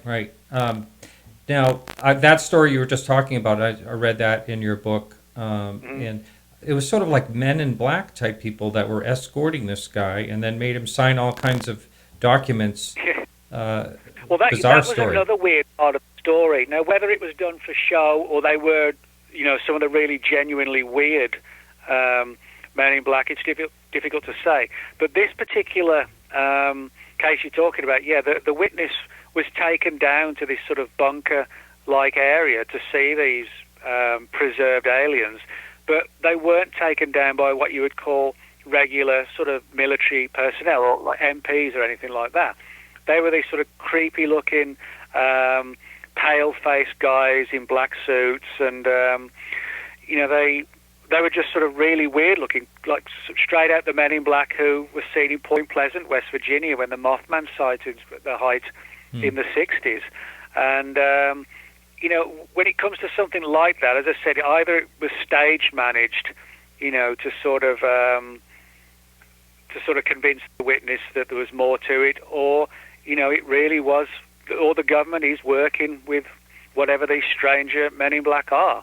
Or maybe a bit of both, who knows? But I definitely think in that case there was some sort of like a mind manipulation, or like a psychological testing of the guy to see what his reaction at least was going to be. Let's see. Now, some people in the chat room eventually, just to let you know, on our homepage, I've been running a chat room, but eventually I'm going to try to migrate everyone over to YouTube. And I got to figure out how to work that, just to... that's just a question that came up online here. Now, in the forum, another question was, have you ever done any research on Valiant Thor? Oh, I actually have. Just one quick thing before I get to that. Okay. I made a mistake when I was just talking about the Los Angeles ones. What I meant to say was that, we had Pearl Harbor in December 41, but the sightings over Los Angeles were actually February 42. It was just a couple of months later, but the war nerves were still going on and whatever. So. But I just wanted to correct that thing. Sure. But in terms of Val Thor, funnily enough, I've got another book that came out towards the end of last year, Immortality of the Gods, which actually has a chapter in there where a woman actually claimed to have met and chatted with Val Thor in the 2000s. Now, for people who aren't aware of the story, it came from a man named Frank Stranges, who back in the dawning of the 1960s wrote a book called Strangers at the Pentagon, or Stranger at the Pentagon, excuse me. And it told the story of this man alien whose name was supposedly Valiant Thor, who looked just like a regular person. And the story was that he'd sort of infiltrated the higher levels of the Pentagon, not infiltrated from a sinister perspective, but more from the perspective of trying to get us to sort of curb our warlike ways and sort of mold us from the inside, so to speak. And reportedly, Valiant Thor was not the only one like this. That there were supposedly an untold number of very human-looking aliens on the planet, and specifically throughout the U.S. in this sort of immediate period after the end of the war and when the Cold War started. Now, as I mentioned earlier, I'm very interested in the whole contactee movement, and certainly this was that period when numerous people were claiming to see human-like aliens, and a lot of these reports were taken very seriously by the authorities. For example, the FBI has declassified its files on people like George Adamski, George Van Tassel, Truman Bethlehem, George Hunt Williamson, who were all contactees who claimed contact with human-looking aliens. But the story of Valiant Thor, as I said, told in the book Stranger at the Pentagon, sort of really digs deep into how strangers supposedly met Thor and sort of was told of his agenda on the planet and the agenda of his people and so on. And admittedly, it does kind of sound like, sort of 1950s era Hollywood sci-fi movie type situations, not unlike the day the Earth stood still. And interestingly enough, a number of researchers have suggested that the Day the Earth Stood Still movie may actually have been sort of a test of public opinion, that perhaps the military offered some sort of influence or, a little bit of push and shove to get the movie made. So the story of Valiant Thor, as I said, it goes back to the 50s, and then the book was published in the 60s. And there's a couple of new books out, I noticed actually the other day on Amazon about Valiant Thor. And as I said in my Immortality of the Gods book, which came out towards the end of last year, I've got an entire chapter in there on, as I said, this woman who claimed to have met him just a few years ago, and also claimed that he didn't seem to have aged. There's like a famous photograph you can find of him online, in wearing like a black suit and in sort of slick black hair. And she said, apart from the hairstyle and the clothing, which was both different, obviously, sort of 60 years later, he appeared not to have aged, which in itself is sort of an interesting thing. Wow, yeah. Now, forgive me if you have already written a book on contactees, but is that something that you're thinking about doing if you haven't done it yet? Well, actually, I did do a book on the subject in 2009, which had the amazingly original title of Contactees. Okay. And so I actually talk about that case in the book, and the book's sort of a study of the entire contactee phenomenon, from the witness reports to how these cases had an impact on not just ufology, but the public and Hollywood, and even the military and, the governments who got caught up in this as well.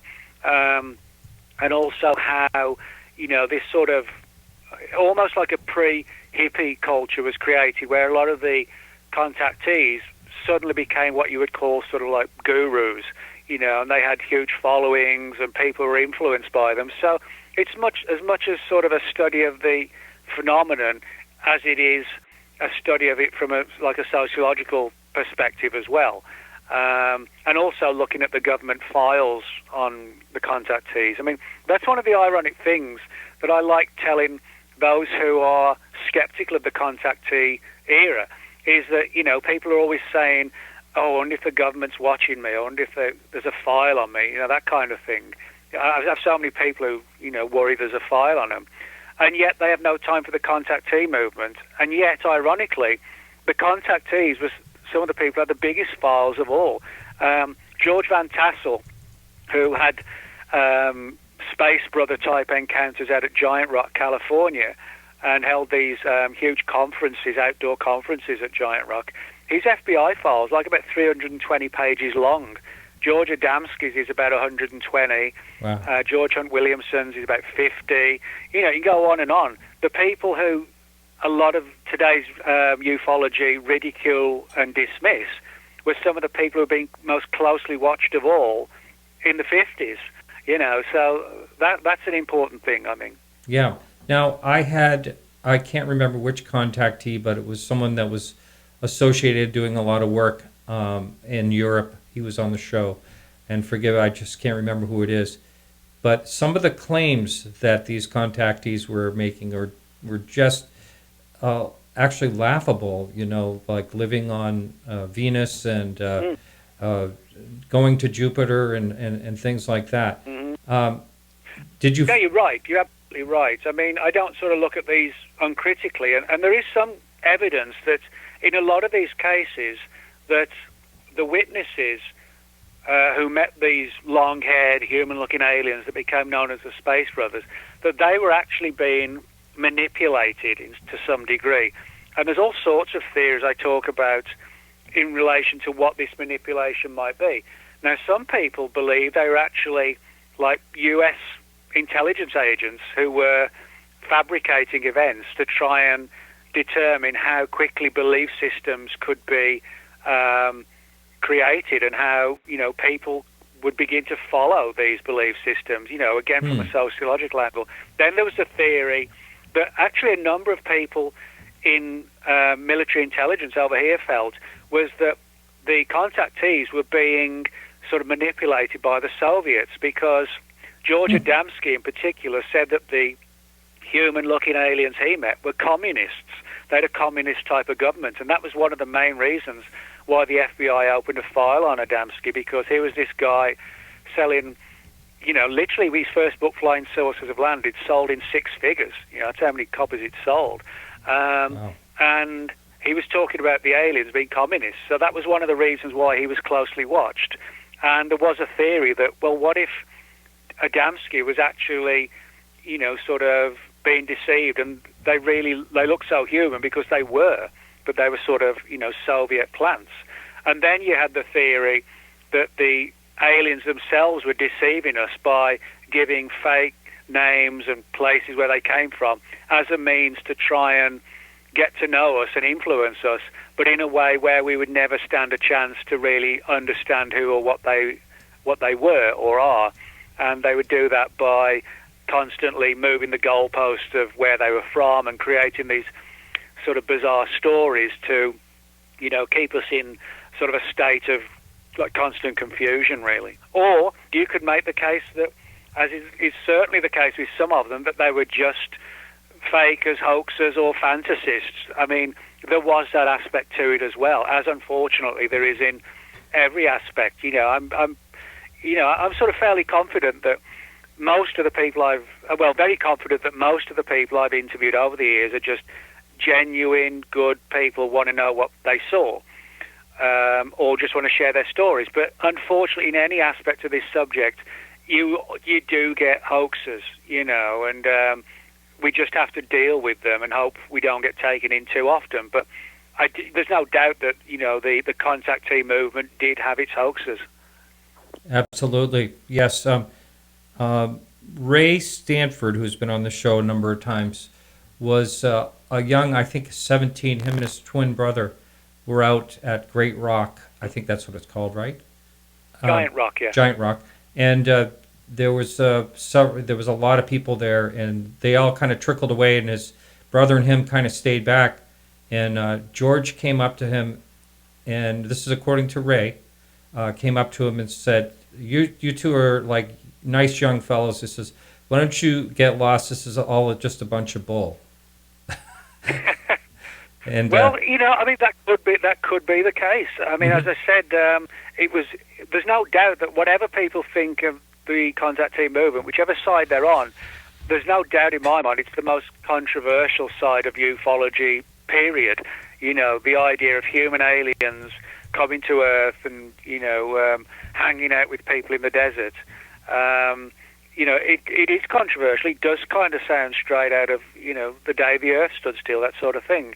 But again, I think what interested certainly the government was the sheer effect that these stories had on people, on a massive scale.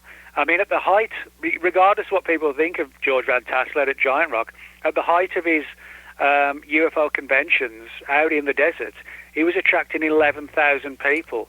Now, if you're attracting 11,000 people and you've got speakers who are saying that the aliens want us to, drop our type of government and have a more communist type government, you can easily understand how a phenomenon that might be ridiculous could actually become a national security issue. You see what I mean? Yeah. So I think that's one of the reasons that fascinates me. I'm not like a full-on believer that everything the contactee said is true. I don't believe that at all. But I am sort of fascinated by how it became a massive part of popular culture and how and why there were people in government who were concerned, regardless of, the truth behind these stories or not. It was still something that really got people's attention. Who do you think today's George Adamski is? Stephen Greer? I mean, someone just wrote that earlier. The ironic thing is, I rarely get contactee reports today at all. Now, there are some, and as I said, I got that one of the Valiant Thor story, but I think the reason the the girl picked me out was because I specifically had written about him in the Contactees book. Well, I should rephrase the question. What I meant to say is, who is the one that's getting all the people interested today, like in a gathering of, say, who could gather 11,000 people in this field? I don't think there really is anyone. I'm not sure anybody could, actually. If you look at most conferences I go to, you get 300 or 400 people. I think the UFO Congress last year was probably one of the biggest I've done in a long time. I think it was about 800 or 900 people there, and that was really good. That's a great figure. Mm-hmm. But I'm not sure anybody today can kind of rustle up, 5, 6, 10,000 people. Now, when I went to the Mothman Festival in Point Pleasant, West Virginia, last September, this September just gone, that was the 50th anniversary of the Mothman sightings that began in 1966. Now, that festival is pretty much outside. Apart from the lectures, which are inside, everything goes on outside. Like, for example, there's people selling Mothman fridge magnets and T-shirts, and, you can have Mothman tattoos and ear piercings, all sorts of stuff. But that's like an outdoor festival. That actually last year just tipped 11,000 people who turned up. But a lot of those were like the locals in the area who came along as well. So it can be done, but it's like, in that sense, that was more like a very alternative way of getting a big crowd, because it was almost like a county fair, that kind of thing. That's how it's done. And I think that's why Van Tassel attracted so many, because it was like a day out in the desert. The whole family goes out and takes deck chairs and, snacks and beer and everything else, and just has a good time listening to the UFO stories. That could still probably, I think, attract that many, because it's a fun day out.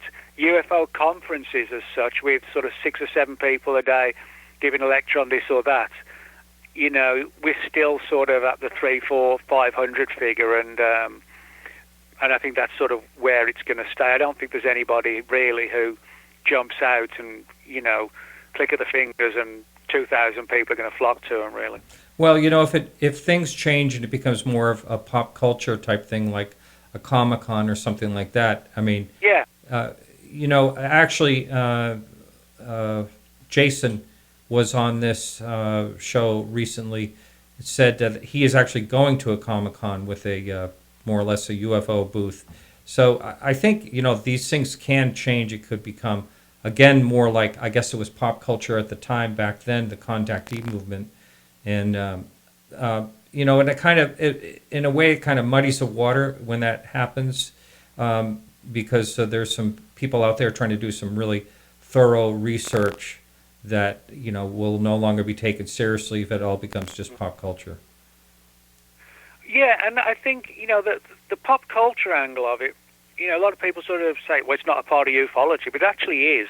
Now, when you bring up sort of Comic-Con, I've never been to one of those things. I'm not really into comic books and all that kind of stuff, but I do know friends who have been to them, and, and they've said, these things are gigantic. And I kind of saw this in a way when I did a book called The Zombie Book, like an A to Z book on zombies a couple of years ago, and I did a zombie con here in Dallas.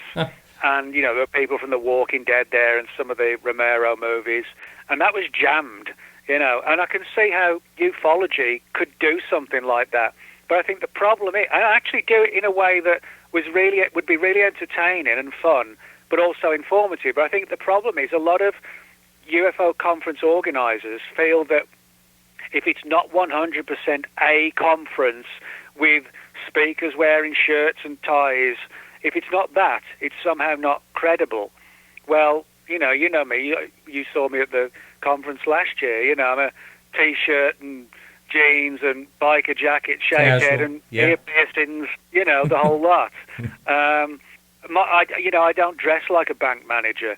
And I've had conference organisers say, well, Nick, we'll have you if you buy a shirt and tie and jacket, which I would literally have to buy them because I don't have them.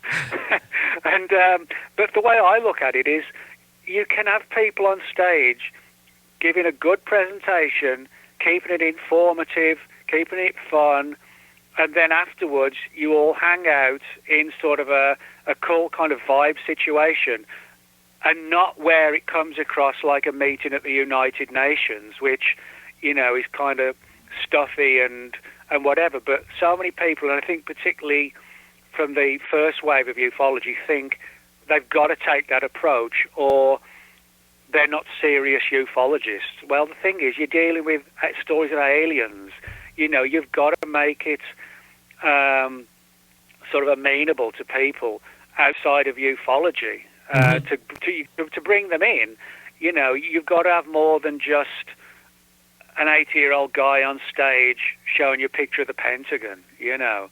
And that's no disrespect. The fact is, if we don't sort of, I think, get more into like that sort of Comic-Con approach, and I don't see anything wrong with that. I don't think it sort of delegitimizes the subject to keep it, you know, entertaining and informative. I don't see anything wrong with that, and I think it could actually be a good way to go. You know. Right.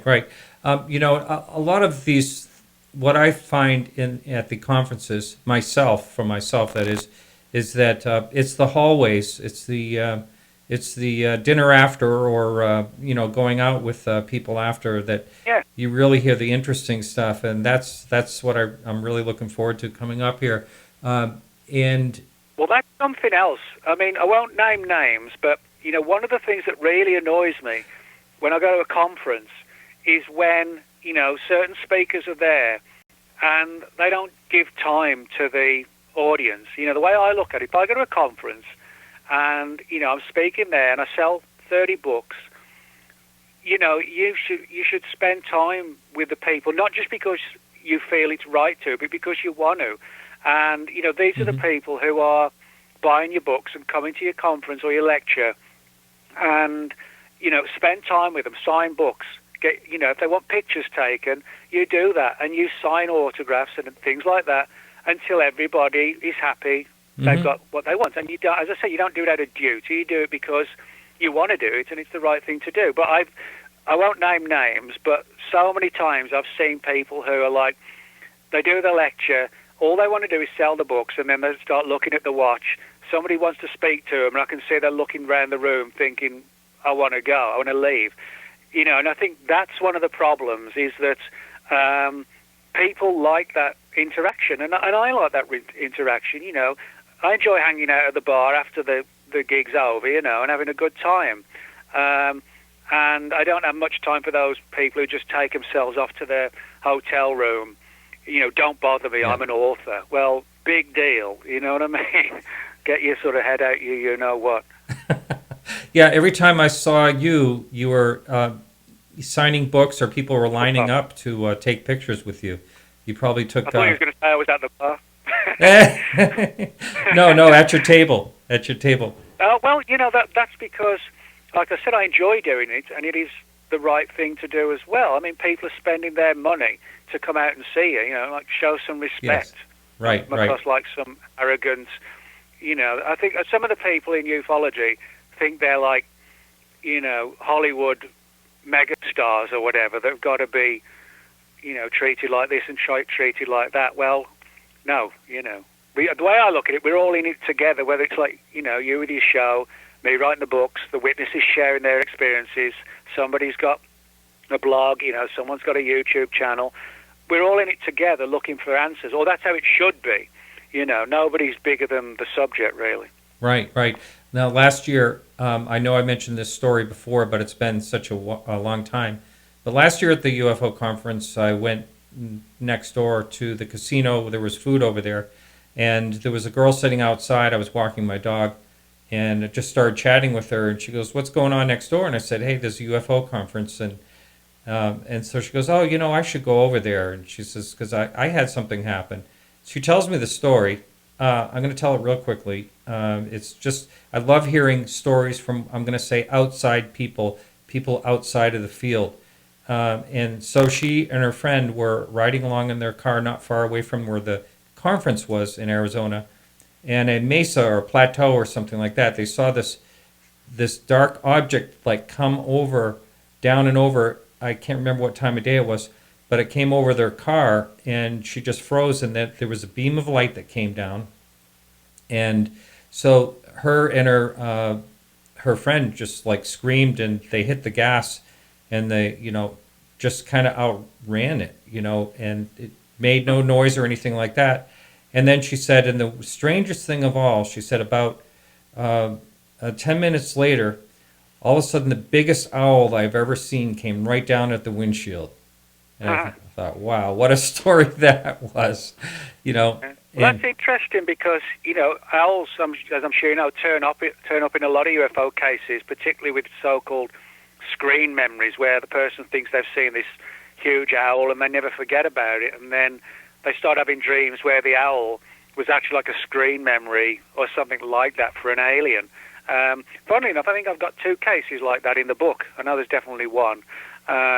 Where this sort of owl-like apparition, clearly much bigger than any normal owl could ever be, but the witness was sure that's what they saw stood at the edge of the road on a night when they'd had missing time. And, from there, gradually, bit by bit, it came back to them that the owl actually wasn't an owl after all. It was just like these enticing, huge eyes that were being replaced with an owl's eyes when it was actually sort of, like the classic grey alien eyes. Right. The screen memory thing is something that was one of the questions on the forum, and you just mentioned you have them in your book. That was a question they had. But can you explain exactly what a screen memory is considered to be? Well, yeah, it's basically somebody has sort of a significant or more often like a traumatic UFO event, and the mind sort of interprets it in a different way. Now, sometimes that's like the brain, the mind, subconsciously doing it without you realizing. If somebody sees, there are like verifiable examples where somebody sees like a really horrific car accident. Somebody goes through the windshield and just cut to pieces, severed, and dies in front of them, and then 6 months later, the person knows they saw all that, but they just cannot see it in their mind anymore. You know what I mean? They know the person came through the windshield, etc., etc., but the graphic aspects have gone. They can see is like a blur, or they're forced to imagine what it was like. So that is one kind of screen memory. But the one that turns up more often in ufology is where it seems like the phenomenon can literally enter our mind and alter our memories. It's not like it's camouflaging itself and changing the way it looks, like possibly is the case with those black helicopters. It's a case of the mind actually being manipulated to see something it actually isn't. And so that may be why in so many of these owl cases people see a UFO, or they think, first they thought they saw this weird-looking owl at the side of the road, but it looked really big, and they never forgot about it, or it swooped right in front of the windshield, and they were sure it was going to hit the glass, and it swerved away at the last second, and then the person just felt weird on the rest of the drive home. And then over time, sometimes, it's like the screen memory starts to fall apart, and the person then remembers seeing like a UFO at the side of the road, or 2 alien creatures, or that's, perceived alien creatures that sort of had the ability to stop the car and took the person out the car, took them on board a UFO, and there was like a typical abduction scenario. But all the person remembered was seeing the entities, but didn't even recall seeing them as aliens until years later. So, there could be almost like a silent, massive underground number of people who've had weird experiences like this, where they don't consciously recall ever having seen a UFO, but they might have had another weird experience that could have been a cover for one. Wow, really interesting. Nick, when are you writing? You're probably writing like 3 books right now, but when are you writing? Not literally right. Not right now, yeah. Do you have anything planned in the future coming up on UFOs? Well, I do, but the next study UFO book's going to be a while. I'm actually working on another Men in Black / Women in Black book, which will be out at some point this year, but I'm still writing that one. But I also have another book out in a couple of months called Secret Societies, which is like an A to Z of all sorts of strange and ancient and modern secret societies. And then in September, I've got a book coming out called Shapeshifters, which is a sort of cryptozoology book. Yeah. But it deals with all sort of the history, legends, and folklore of animals that can reportedly shapeshift. Not just like werewolves, but in Native American legends like coyotes and animals like that, and also accounts where, like for example, the screen memory thing as well, where it doesn't necessarily physically shapeshift, but it's like a mind shift on the part of the witness. So it sort of covers all sorts of strange creatures that reportedly can sort of change their physical appearance. Wow, interesting. So let's see. There is a one more message that I'd like to ask you, because it involves Men in Black. In your research, have you come across two types of Men in Black, where one type does not seem to be completely human, and how does their appearance differ from the more human-looking ones?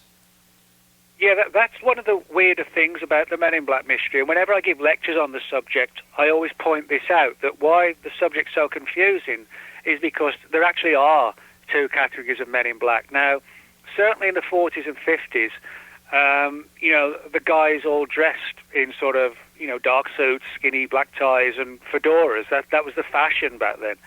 So there's no doubt that I think some cases that have sort of perceived as so-called Men in Black reports were legitimate visits by government people to the homes of witnesses, and where they, suggested, we prefer you wouldn't talk about this, and they become part of the, the MIB history and law, so to speak. But in saying that, nearly, I would say a good, at least sort of 70, 80, probably more percent than that, of all the reports I ever get are of the more creepy Men in Black, which are described often as sort of very pale, skinny, only about 5 feet tall. Their skin looks like, they've overdone it with the Botox, it's just smooth and to the point of just looking really weird. And they often wear these sort of black wigs that are clearly wigs, and the fedora hats with the hats pulled down, and these weird wraparound sunglasses so you can barely make out their face. Which if you were to remove the hat, the wigs, and the sunglasses, they might look sort of really kind of alien. And so you have theories that they are literal aliens, or could they be human alien hybrids, or something supernatural. But what I would say, there are, with these weirder Men in Black, there are a lot of really strange aspects that do sort of border the paranormal, like I said, with poltergeist activity in the homes, and some weird cases where people have fallen really ill and sick after they've been in the vicinity of the Men in Black. And really, so wow. we can't blame that on an intelligence agency. That belongs to this weirder category, which we're still struggling to understand what they are, but they're not from the Pentagon, that's for sure. Right. Interesting. Okay, so Nick's book is 365 Days of UFOs. It has goes right through the calendar in different years. It will go from January 1st all the way to December 31st, a story for each day of something that happened on that day sometime in history. And Nick's Amazon link, as well as his blog, is right in the show notes. The show notes you'll find right below on podcastufo.com. And thanks so much, Nick. It's been a real pleasure.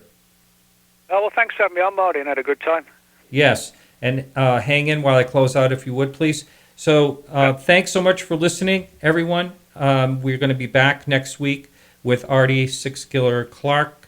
The following week will be the NARCAP agent, or I don't want to say agent, a member, or anyway, he'll be on after that. And the following week after that will be out in Phoenix, and I can't wait. Remember, if you're going to be there, look me up, Martin at Podcast UFO, and I'd love to hang out with you. It'll be a lot of fun. So that's it, and I want to thank everyone for helping out with the show. I want to thank the people who participated in chat. It really it was great in the YouTube. And so what I did find out while we're running the show here is if you do need to open a Gmail account or some type of YouTube account to participate in the chat. Eventually, I do believe that I'm going to embed that on my home page for all the regular listeners. So, all right, thanks so much. And remember to keep your eyes to the sky.